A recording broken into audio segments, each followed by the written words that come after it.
Good morning, Remy. Good morning, Breck. Take number two. Take number two because the internet doesn't like you. It hates me.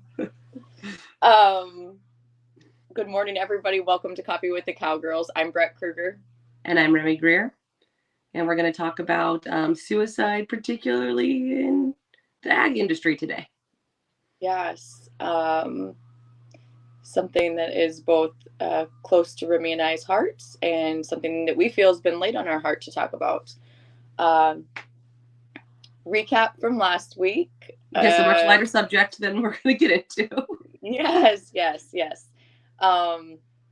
Been hearing a lot of people that have been coming up to me in random places, the school, some of my nephew's wedding, people I haven't seen for 20 years, telling me that they're listening to Coffee with the Cowgirls. So just want to give a shout out to everybody who has found us, is finding us, and is supporting us. So thank you for listening and learning and coming along with Remy and I on our journey. Last week, first football game for Bronson, 5th grade. He's super excited.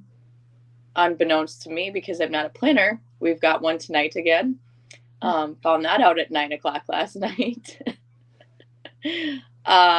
We had Everyday Cowgirl Camp last week on Wednesday. A lot of fun, as usual. It was all except for Val Bostrom. It was all moms and daughters, which we've never had before. That's fun. So that was pretty cool. And had my nephew's wedding on Saturday. So got to travel to Iowa with the boys and see my family, who we don't get to see very often. So love seeing all the littles, my nieces and nephews' kids. Actually, my nephews don't have any kids yet. But yeah, always a good time. You? We had a show at the house, so got to win some classes with my son. That was fun.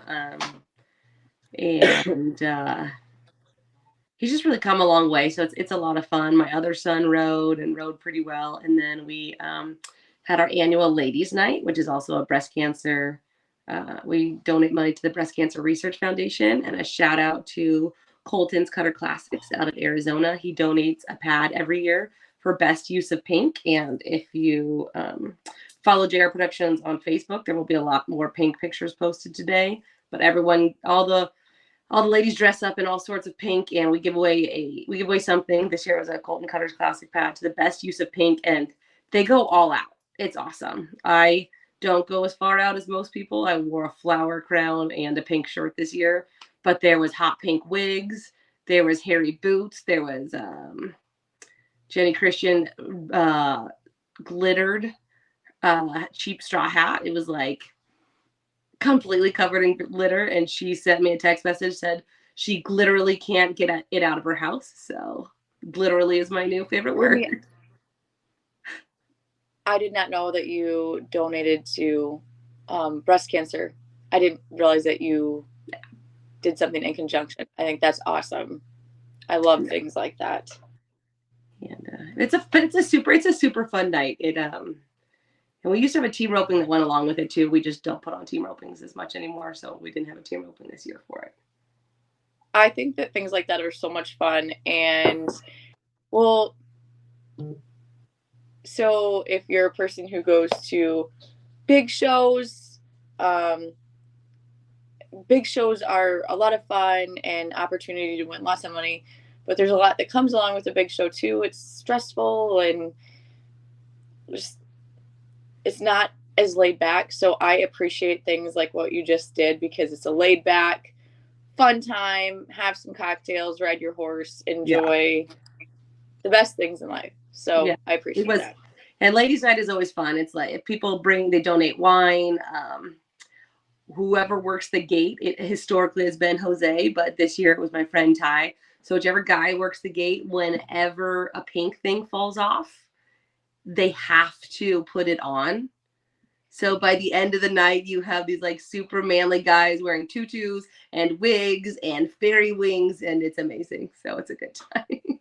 So how does one lose a tutu while they're sitting on their horse? It's a lot, and sometimes there's a lot more drinking. A lot of times too is they put on these awesome costumes and then they get tired of wearing it, so they throw it off. But if it comes off, the gate guy has to put it on. So it's a That's tradition. awesome. That's awesome. I love it. Well, last week our topic of conversation was consistency, which it was a really good conversation, a really good reminder for me personally, because I feel like so much of the things that we do in our life revolves around consistency. But it was during that conversation that it got brought up somehow, some way, that September is National Suicide Prevention Awareness Month. Um, and it was both like a light bulb went on for both of us as we said it and we're talking about it, that that is something that we really wanted to highlight in the month of September. I think that we both feel like it's super important. Um, you know, both of us are extremely passionate about the agriculture industry. We're both passionate about helping others, and we're both passionate about the cowgirls who surround us.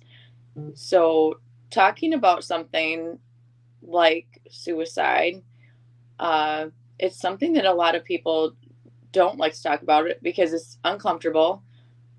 Uh, it's just not something that a lot of people shine light on. I think probably now they shine more light on it than they have in the past. But I think that there's a lot of power in people's stories. I think that people's stories can help get you through difficult times in your life, especially if you feel close to that person or you know that person or you listen or watch someone like us and we have stories that we can share. It helps somebody else get through a rough patch or a hard time or the darkness. So, we're here today to shine a little light on the subject and to share our story to hopefully help somebody else. Yeah, I mean, So, the hardest part is thinking that you're alone. So that's what we're here for, just in general, is to tell you that you are not alone, ever. And we will link. I will link some hotlines in the show notes below. But remember, you can always reach out to us via social media. We are not doctors, but we're always here to listen. So if you have any questions or thoughts, do not be afraid to reach out. Remy, talking about that, you're not alone.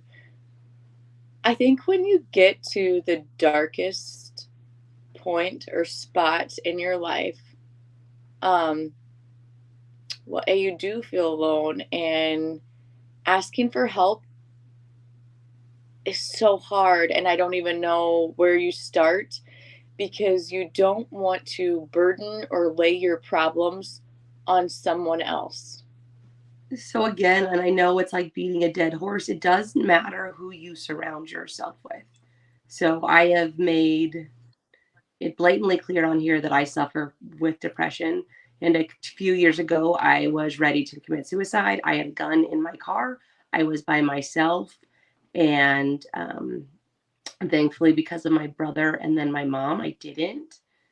But I was surrounded by a couple of people that could really reach out and help me, even though I didn't want the help. I was alone. I didn't. And the worst part for me is it wasn't just being alone. Um, I didn't think I had anything to offer anybody, right? I had nothing left to do in my life. I Which, time out, time out. You know, right there, Remy, like it's crazy to me because people, myself included, look at you and are like, gosh, she's such a talented writer. She's a great mom of four boys. Um, she's got it going on. And the outside world thinks that about you. And you felt like you didn't have anything to offer. I felt like I had nothing to offer anybody. I was burnt out. I felt like a burden to everybody around me. I just had that's what I literally felt like I had nothing to give. And So crazy. I remember when I was talking to my dad, he was like afterwards, and he goes, "Oh, well, you know." You have to think of all these things as a drip of water. It's just dripping on you, and you have to be made of stone. And I thought about it and I was like, but dripping water erodes stone after enough time, and it's, for me, it wasn't like some big drastic thing that happened. It was too many years of carrying everybody else's burdens, of not putting myself first at all, and of letting all those negative thoughts just really invade my brain, and not looking for other things. Now I understand that there's depression there too, but I mean, I did, on the surface, you have everything, right? You have a good business, you have good friends, you have a good husband, you you have great kids, you have a life everyone else wants to lead. It does not matter. It really doesn't matter what you have, because it's not just depression. I mean, you see burnout in horse trainers, and horse training is another part of agriculture that people don't think about. The joke about horse trainers is they live, it used to be cocaine, nicotine, and caffeine. Well, at least it's not cocaine anymore. But that was the 80s. They lived on all of that. But it's true, because you're doing everything to the best of your ability to take care of someone. And that's what agriculture is in general. You're ranching cattle for people, you're running a dairy to feed people, you're farming to feed people or to give people clothing. And at some point, you feel like it's just not enough, and it will never be enough. People depend on you, People and your depend on you. job is And literally 24/7. yeah, and then to go back to how do you feel alone? Well, like, I wrote a short story and I'll link it on our Facebook page, but it's true that, like, you have to, when you're in the darkness, you have to start to listen to the voices and the hands that will reach out for you, because they're there. But when you're alone, they really have to push through, and that's why your circle is so important, because they know when you're in trouble and nobody else does, because you can smile. Breck left us again. I can hear her though. I hear you. You can smile and nod and do all the things, but the people that know you know that you're not okay, and they're there, but you have to also be willing to help. And when you feel like that, you don't want their help either. Oh, just a second here, Remy. This dang internet. Okay. Now your face is frozen. Ah, it's just me.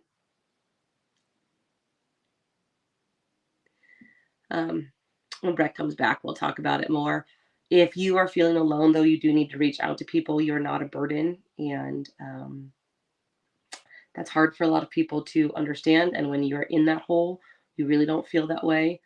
But really try and keep friends around you that will check on you and make sure that you're okay. And again, you are not a burden to those people, no matter what your brain tells you.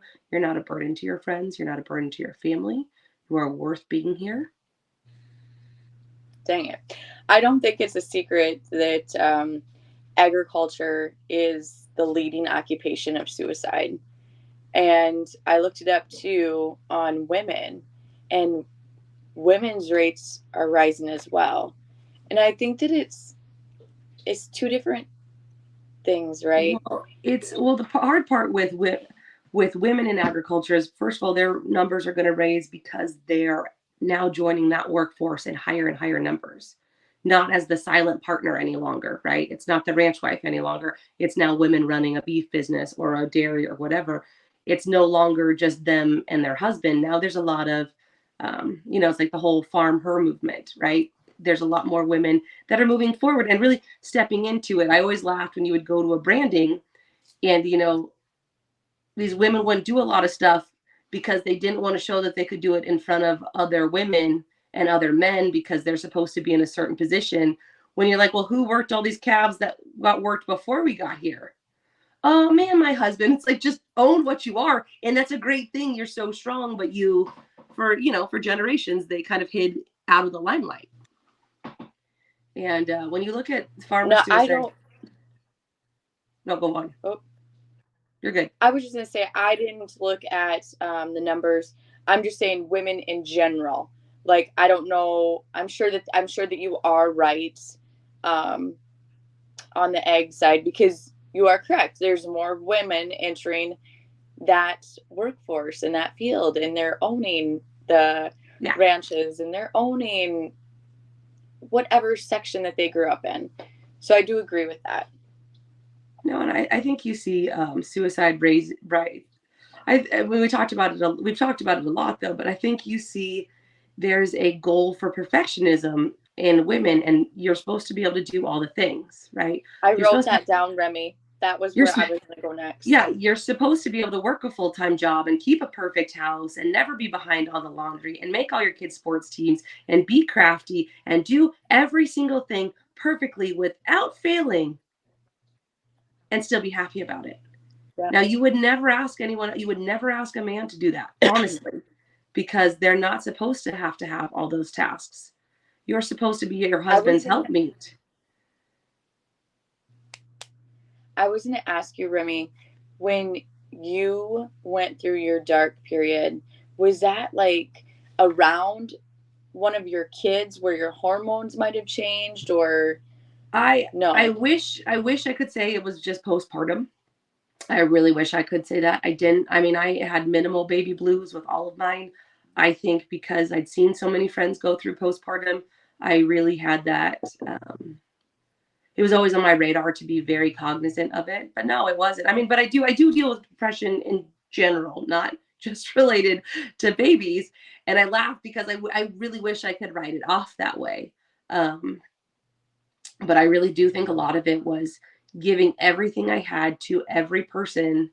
And I had changed in my mentality because I like the stuff that I talk about now is how I'd been until my mid 20s, right?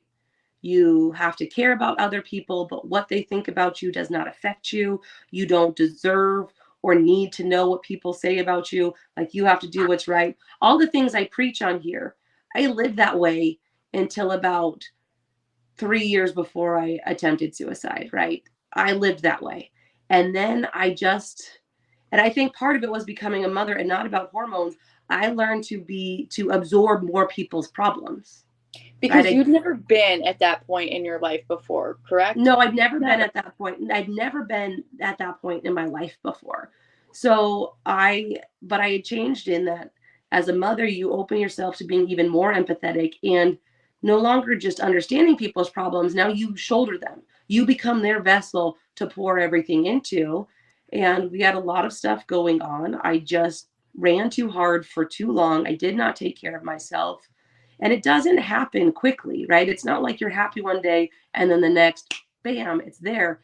It took years for me to get there, and it took years for me to get all the way out of it, but I have to be very aware of what I feed my brain, who's around me, and what I let drag me down, because if not, you'll end up in the same place. It's the hard part about depression and suicide is it's exhausting.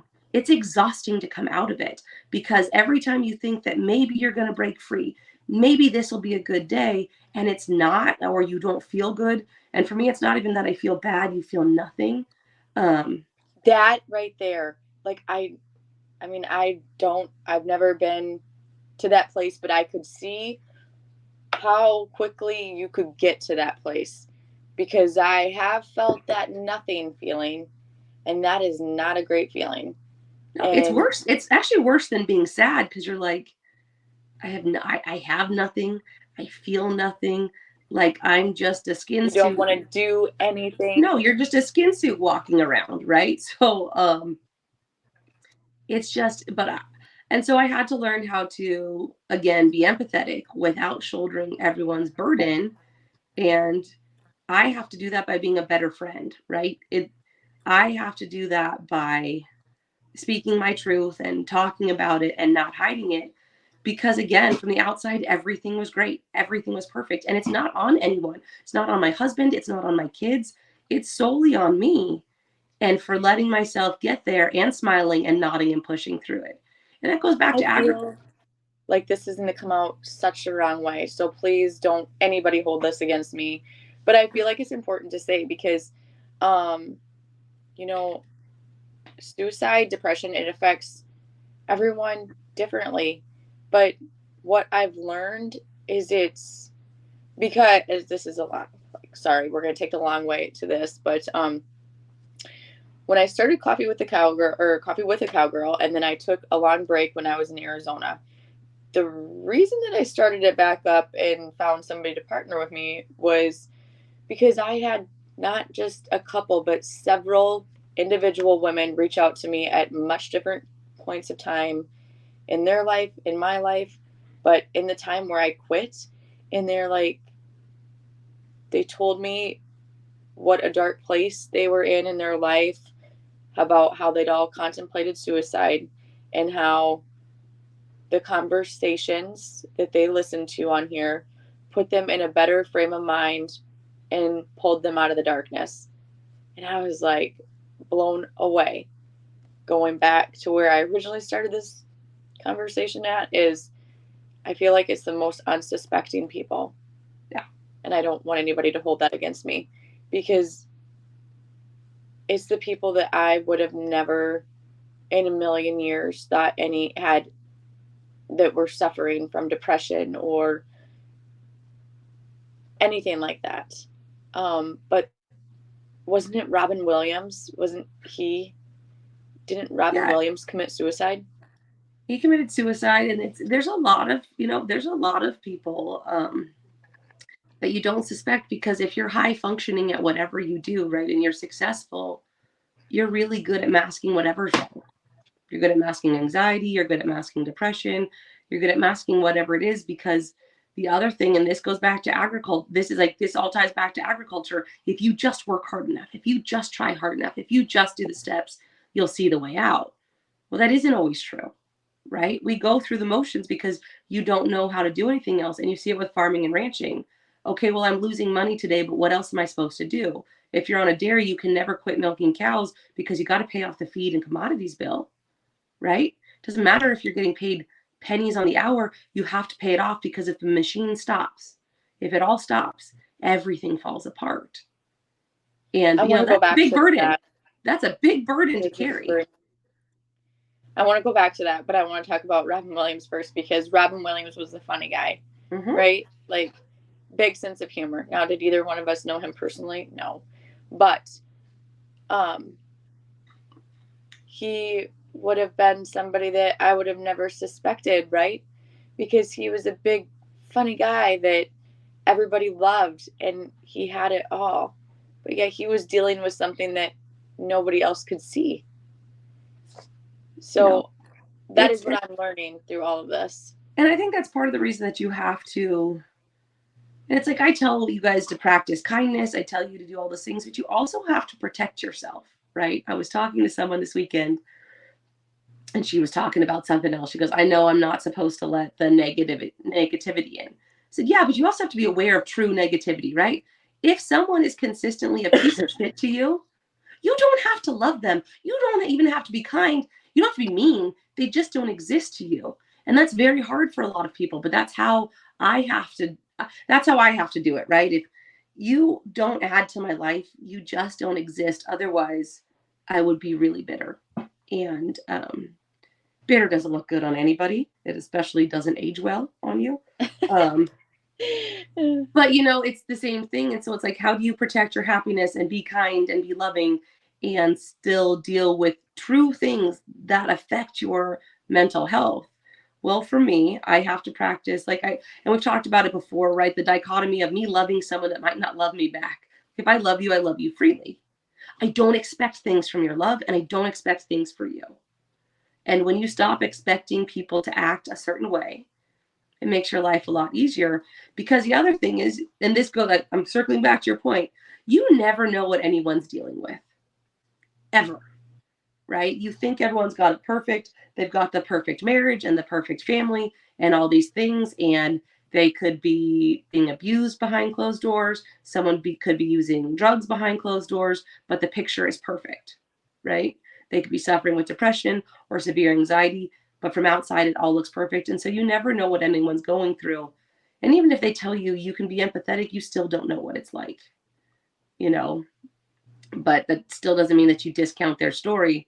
But for me, for my mental health, like, I treat everyone like maybe they're going through some stuff, but if they continue to treat me like shit, I'm good, moving on, pretending they don't exist. Going back to our conversation about egg, I've been in the egg industry my whole life. A lot of people don't know this about me, but my dad he was a livestock buyer, and he primarily bought and sold sheep. Uh, my whole childhood through high school, he did that. Lots of sheep. And so I went to school for egg business, animal science. It's been heavily ingrained. When I got out of college, I took a job with Land O'Lakes right away, and I was placed in the #1 dairy county in the state of Minnesota. So the co-op that I worked for, that was their main business, was a dairy business. And at that time, you got to remember that was almost 20 years ago. The the county was made up of dairy farms that were probably, I mean, there wouldn't have been anything that would have been over 500. I think 500 would have been a really large dairy farm. Well, nowadays, the table and times have changed so much. I was laughing because like our smaller dairies are like 35 to 5,000 in out here. Yeah. And it's not like that anymore. I mean, Stearns County in Minnesota is not the largest dairy county anymore. But you really can't hardly survive. I don't know if you could really survive off of anything that's probably under 200 cows. You could, but and not that I'm like totally ingrained in the dairy industry, but because I'm not, but I think it would be really hard just because of the expenses. And because I have grown up in the egg industry and I've worked in the egg industry, I can see where some of those farmers would go down into the depths of the darkness, because it is all they know. It is like raising kids, and those animals become their kids. They've taken care of them 7 days a week, 365 days a year. And then all of a sudden, they can't make it anymore off of the numbers.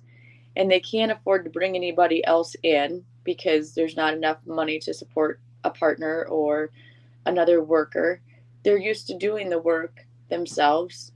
They don't get to leave. They haven't left for years, Remy.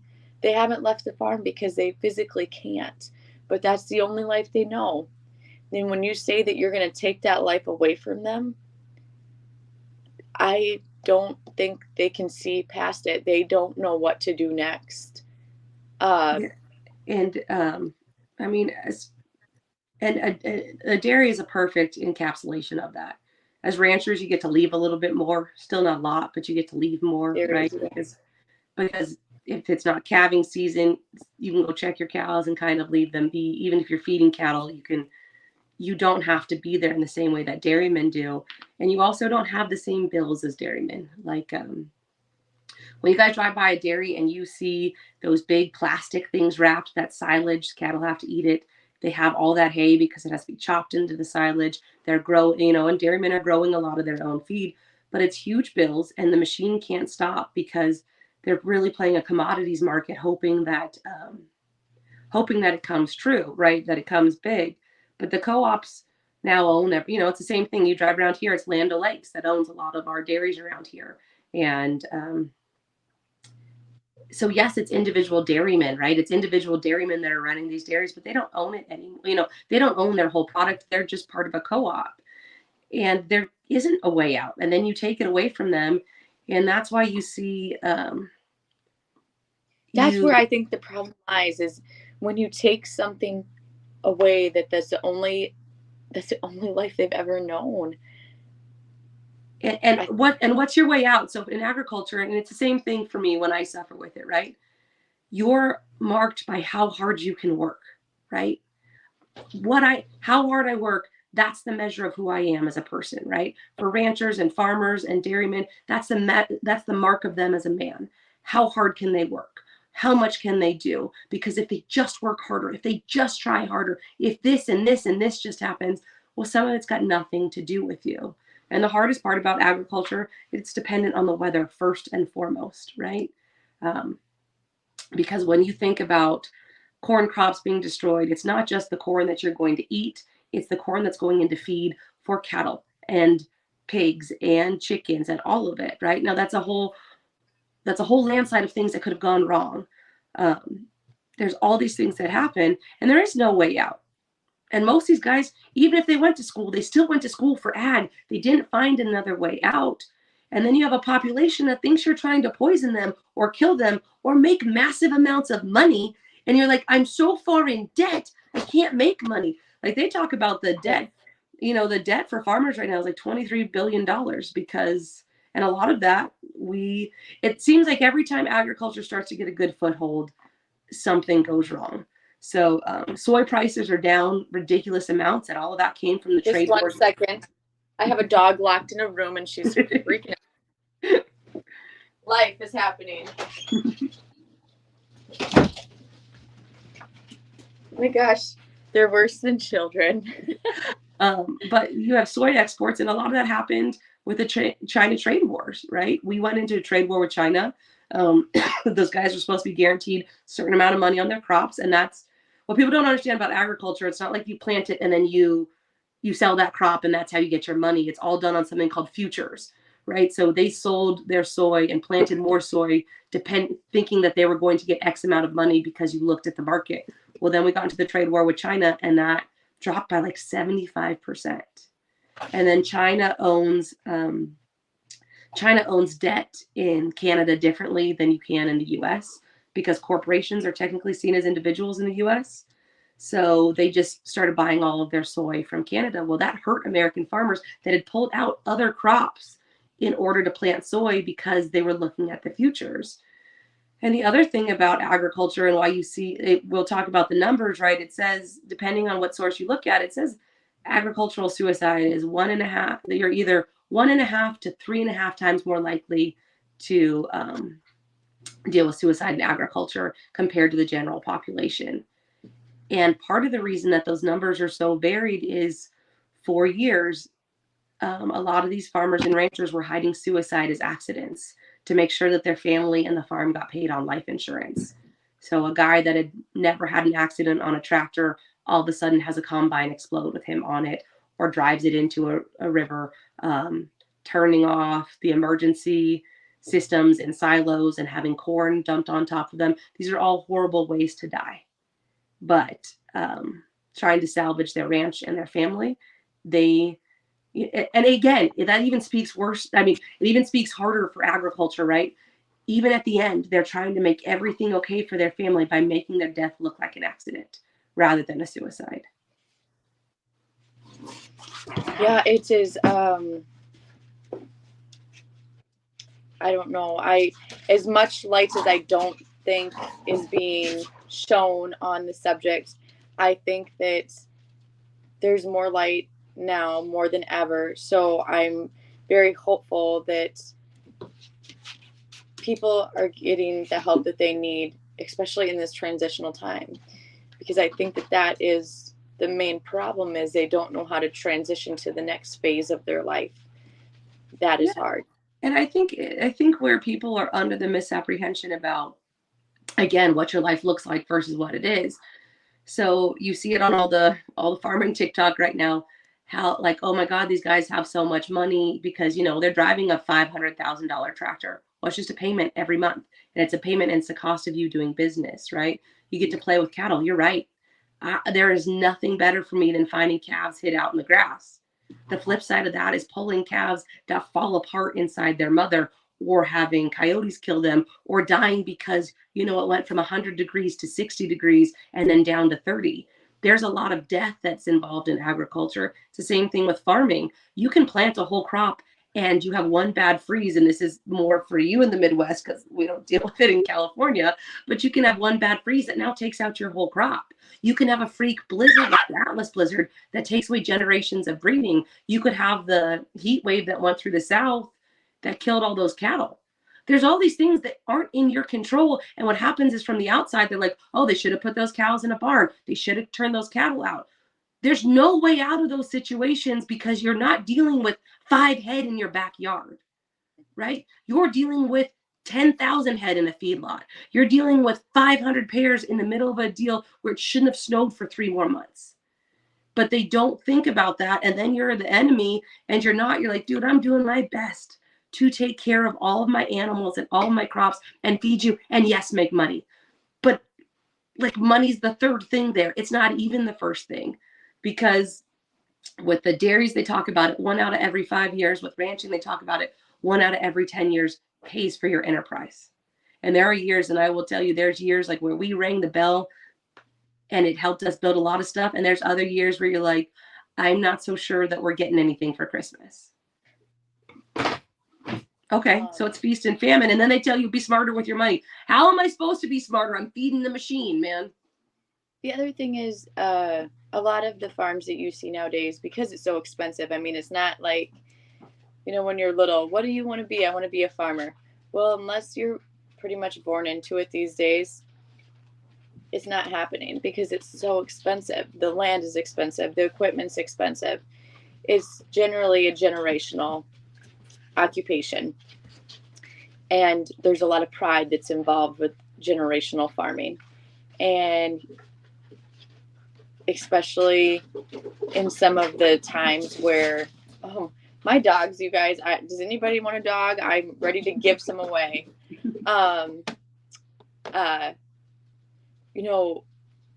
When the prices are high or whatever's going on in the economy at the time, you don't ever want to be the generational farmer who puts the farm in a bad position. Or, I shouldn't say you don't ever. Most people don't strive for that because that's a hard hurdle mentally to overcome when the farm is upside down and you're at the helm of it. Well, and that's like when you read in ag literature, right? When they talk about the highest rate of suicide, pride is at the top. Mm-hmm. Right? You have pride in your family farm. You have pride in who you are as a person. You have pride in what you provide. And again, it's not enough. So how do you measure up when you've been marked by how hard you work and how productive you are? And it's not enough, right? It's not enough. And there was an article I read a couple years ago, and I think they were sheep farmers, and the wife said, "Farmer, you are not the farm." But that's very hard when your whole identity is wrapped into that. Yeah, how do you say you're not the farm? This is all I've done. This is all I've wanted to do. And for me, I mean, I come to it from the outside. Like I grew up in agriculture as far as training horses. That's what we grew up doing. But there was always a way out, right? You didn't have 500 head to feed. You had to take care of the animals. But if everything went wrong, you could sell horses and walk away. But you can't do that with dairies, not really. Even when they liquidate, you hear these horror stories of guys that got their milk rights bought out and their cows are now worth nothing. You look at the mid 80s as far as when the beef prices dropped really low. Well, the beef prices dropped so low because there's the dairy buyout. They killed almost every milking cow to keep milk prices high. Well, it killed the beef market. And all these things are contingent on each other that people don't realize, and the general public wants to eat.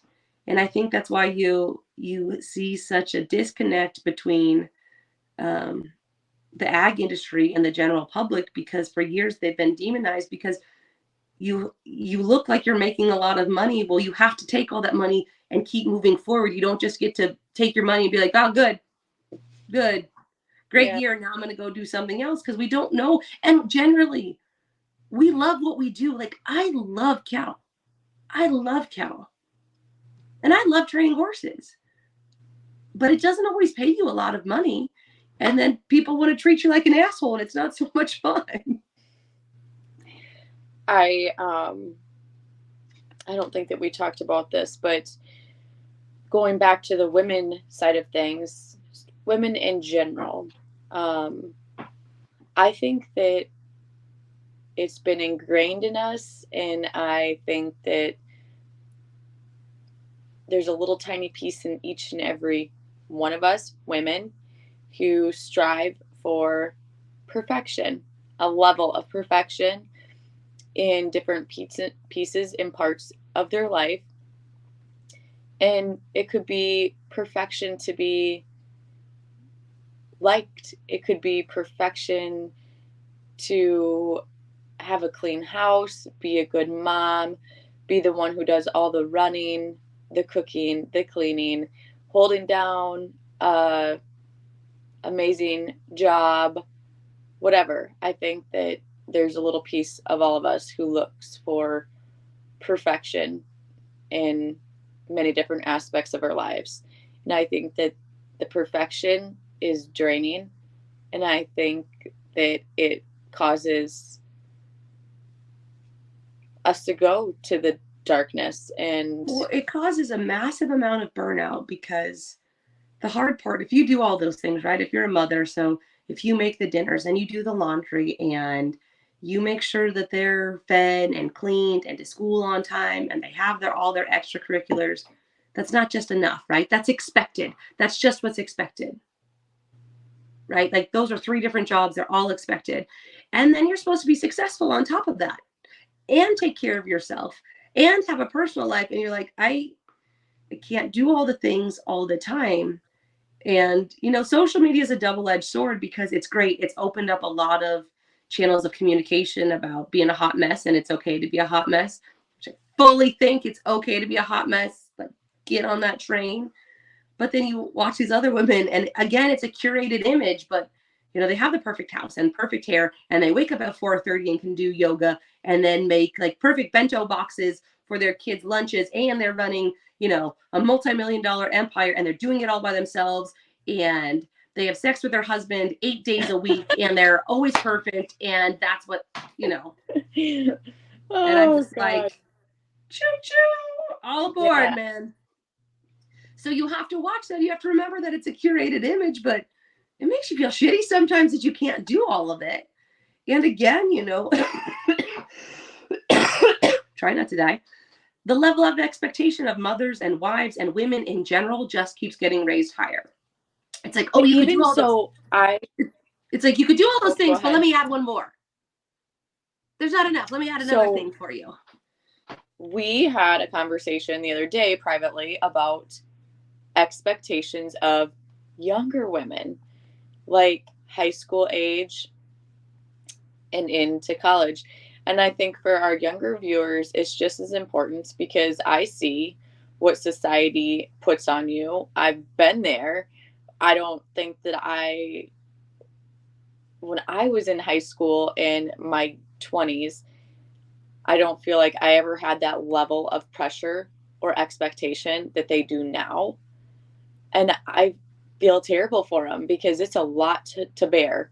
Because especially women more so than guys. I mean, you don't really ever hear anybody say, "Oh, it's not expected for guys to get A's or be straight A students." I don't think. It's just not something maybe as a parent you expect that, but that's not really talked about. But for girls, I think it is expected for them to be at the top of their class or in the top percentage. I think it's expected of them to be really good in sports or extracurricular activities. I think it's expected of them to have a boyfriend at a young age and carry that relationship on. I think there is so much pressure and then It's again, it goes back to perfection, right? You're supposed to be smart and pretty and and athletic pretty. and charming and right?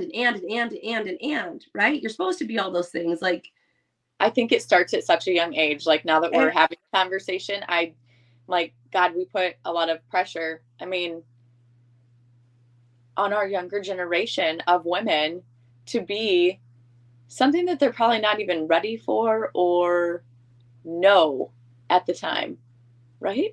no, so you don't, and it's even when you think about educate, like if you think about how education has changed, right? Like if you look at the standards for kindergarten even 10 years ago compared to today, just what they're having to do as far as reading and math and phonics, it keeps changing. So we're asking kids to do things younger, Leveling up. right? Like they have to do Yeah. same thing. I like my favorite pictures. It's like me as a 10-year-old versus 10-year-olds today. And again, it's that curated perfect image. She's supposed to be cute and charming and, but not too pretty, but not too charming.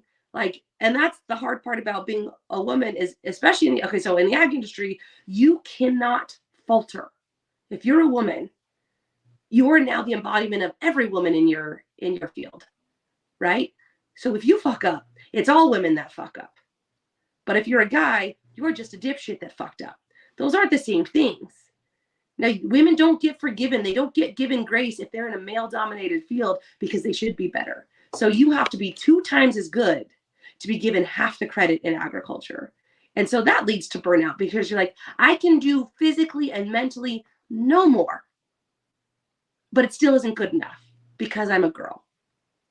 And again, if you're in the ag industry and you're a woman, now again, you're supposed to be pretty, but not so pretty that you distract the farmer, right? If you're a John Deere salesman, well, you have to be just the right side of pretty, right? Where they talk to you, but just manly enough that you're not a threat. And you're like, dude, if I want to wear what I want to wear and I'm going to talk to you about tractors, that's also not me. Like I turn it on. I know how to shift it. I'm not going to fix it.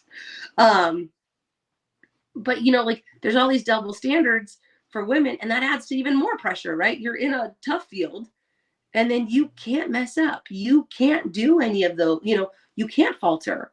And again, that's because it's a male dominated field. So you have to be more than the best to even get part of the credit, because there's just no forgiveness for women in a male dominated field. So, the last week I had a conversation and with someone. Don't get me wrong, I love small towns. I live in a town of 200. I love my small town. I could never, ever, ever, ever, ever, ever, ever go back to where I was raised. Like, not for me, not happening. I don't, not that little town never did anything to me, but I just absolutely despise it. So, anyhow, with that being said, and I think that it's because there's some, and maybe this is every town and you just don't see it when you didn't grow up there, but I feel like there's some like level of a standard that they put on people, and that makes me crazy. So my conversation with this person, she's a mom and she's got a daughter who's 20 something, super bright, graduated from college, like entrepreneur spirit, very creative, super good girl. She's just got a light about her, and I've always thought highly of this girl. Her mom and dad did a really good job with her. She did a really good job with herself. And having a conversation with her mom, and I love her mother, but I think that it's because of the standards or expectation that the little small town puts on the people who grow up there.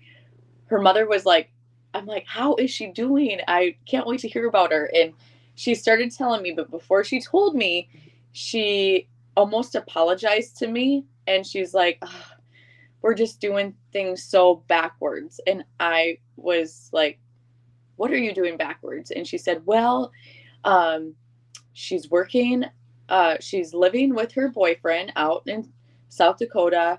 They're working on this family owned property, and like living her best life because she loves cows, and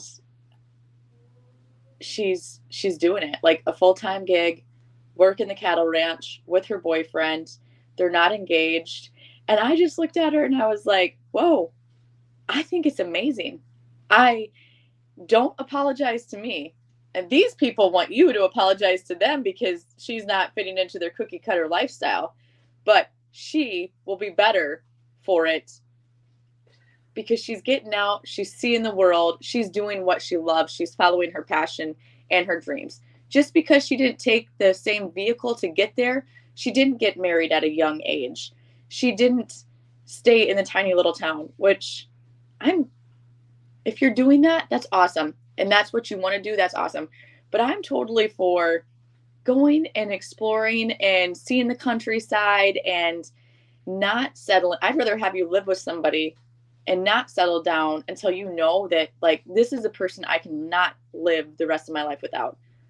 Well, I think so. I grew up in the opposite, right? Like I was one of the first of my friends to get married. Definitely the first in my high school class and college classes to be married. We grew up. I grew up again. We comes back to a different mentality. Is that you should be all the things.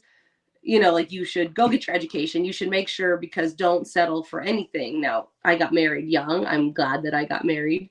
But I think the other thing, and this is a generational deal, women are getting to the point that there is no point in getting married, right? You don't have to have someone's last name to be happy. to have any of those things. And the other thing is, if you're smart about it and you really like doing something, why are you wasting money on a big wedding? I mean, my wedding was a lot of fun. It was a giant party. But you're seeing women that are understanding how much value they have. And again, they're not going to be tied down to someone because maybe this feels right now. And you see a lot of women that are in super long-term relationships that don't get married because they just don't need to. And you shouldn't have to apologize for that because you're a person in your own right. You're not who you marry. But you run into that provincial mindset like, oh, when are you going to get married? And then when you get married, when are you going to have kids? And then when you have a kid, when's your next kid coming? Like those are, Like we're it's not supposed some to talk. defined timeline. Yeah. And it's like, and the other thing too is like, we're not supposed to ask how much money you make, but let me ask you about your reproduction. Like, how is that okay? That's worse. That's so invasive. Well, and then yeah, so like at the end of the day, like what we're saying is all of this stuff in these young women's it can mentally drain you and pull you to the darkness. And I think it's important for people to recognize that like society is doing that to women. And just like you were saying on the flipping timeline, Remy, about we have to get married and then you buy the house and then you have the kids. Well, there's a lot of women who physically they cannot have kids. And then society deems that as terrible and then shameful. And it's like, well, what the actual hell? I mean, you can't help it. Not everyone is the same. This is going to sound very California, so buckle up. The more that women push against them, Oh, that mold, God. right? The more that women push against that mold, the more people try and push them back into it, right? If you're not okay with having kids, well, why not? Right? And you have to answer those questions. You don't ask a man why he doesn't want to have kids, and that's very true. I'm right? talking about the women who just physically can't, you know? Yeah, no, but I'm saying that like that's none of your business. If she's not having kids, it doesn't matter why. Like it does not matter why. I saw this thing and it's sad and true. It said the next time someone asks you when you're having kids, tell them you had a miscarriage and they'll never ask you again. Okay, so I have to have trauma for you to not ask me why I'm having a child. Now I'm the opposite. Like I popped out 4 boys, but even then, it's like when are you gonna try for a girl? I'm like I almost died with the last one. I'm done, but it shouldn't matter. That should not matter. That is a personal choice, and it's not a choice that you would ask men. Why aren't you having kids? Right? No, that's because it's not their prerogative. And if you're going to talk about biological imperatives, it should be a man's biological imperative just as much as it's a woman. And but the more you see women push against that and push against getting married, push against doing specific gender roles. And new marriages aren't that way. Like I talk about it a lot. I didn't change any of my kids' diapers for the first 4 weeks. James changed every diaper. I didn't do it. Right? Like, and that's the thing. Not like that for me, folks. Okay, but like the wow from you, dude, I popped a baby out. Get your shit together. And I didn't have to say that. He was like, he's that guy. But you'll see, like, and it's the same thing. I see things with guys where they're just like, James will do something and someone's like, oh man, you're so lucky. I'm like, no, that's not the bare minimum requirement for my relationship. And I'm sad that it is for you. I have another friend because like I'm always doing laundry. Always. I have 2 washers and 2 dryers that are always going. And again, we live on a ranch and there's 6 of us. So that's why. I've got 1 washer and dryer and it's always going. Every time I'm talking to Remy, switching clothes, yeah, and it's like it's always going, laundry. But it's the same thing. I get it all done, and then like there's like 6 baskets of clean clothes. So then we just dump them out on the bed and we fold them while we're watching TV. And the same thing, like the boys will say something like, oh, I don't have this. And I'm like, well, you can help me fold laundry because it is not my job to do everything and everything for you. Like be self-sufficient. But going back to my girlfriend, she goes, no, I don't do my husband's laundry. He can do his own laundry. And I was like, I like wow. her. Right? That's awesome. But at the same time, I'm like, I just divide up whites and colors and jeans and towels. So I'm not figuring out whose is what. Like it's all going in. But again, like we always switch off cooking dinner. Like it's not my job it isn't. And that's what I'm saying. Like from the outside, this is going to sound so shitty, but it's not my job to do everything for everybody and then still have a full-time job. You want a perfectly kept house, you want everything done, you want dinner on the table by 7, then I don't have another job. This will now be my job. But when we're in the truck until 9 o'clock at night trying to catch cows that got out, our house is going to look like a shit show. It's okay. Like, and you have to start to figure that out. If you just live with it long enough, it just doesn't even faze you anymore, Remy. And it's there's just a lot, but you put a lot of pressure on yourself, and I do too, right? Like, I have to get this done. So then I stay up late doing some things, and then I'm tired the next day, and now I just don't do them. Like, oh, fuck it, I'll just do laundry. I'll finish folding the laundry in the morning. I'll hit that dryer cycle one more time. So, well, Remy, I think that it's time to wrap it up here, but I appreciate you showing or telling your story today. Like I said, I feel like there's so much power in the story, and I think that it's helpful when somebody else sees it, somebody that they know or somebody that's close to them or somebody that they listen to every week has been where they are or has seen the darkness as well and was able to be pulled out. So thank you for sharing that story. Once again, we will share the hotline numbers in our show notes. If you have help, we are not doctor. If you need help, we're not doctors, like Remy said, but we are here to listen in a non-judgmental way and to help with whatever we can, in whatever way we can. No, you have to remember that you're not alone. There's no shame in being weak. There's no shame in being broken. There's no shame in anything. And that's the other thing that people have a really hard time with, is that burden of shame. So if you let it out, if you let light into the darkness, the only way out of it is through it. So you have to recognize what you're dealing with and be okay with not everyone being able to understand the darkness and them maybe judging you, but find professional help, find very good friends, and make sure that you know that you are loved and you are important and you are meant to be here. So make sure to catch us next week. We'll be back on Wednesday. You can catch us on Apple Podcasts, Spotify, Amazon Music, and YouTube. Be bold. Be brave. Be humble. Until next week, we'll see you guys later. Bye. Bye.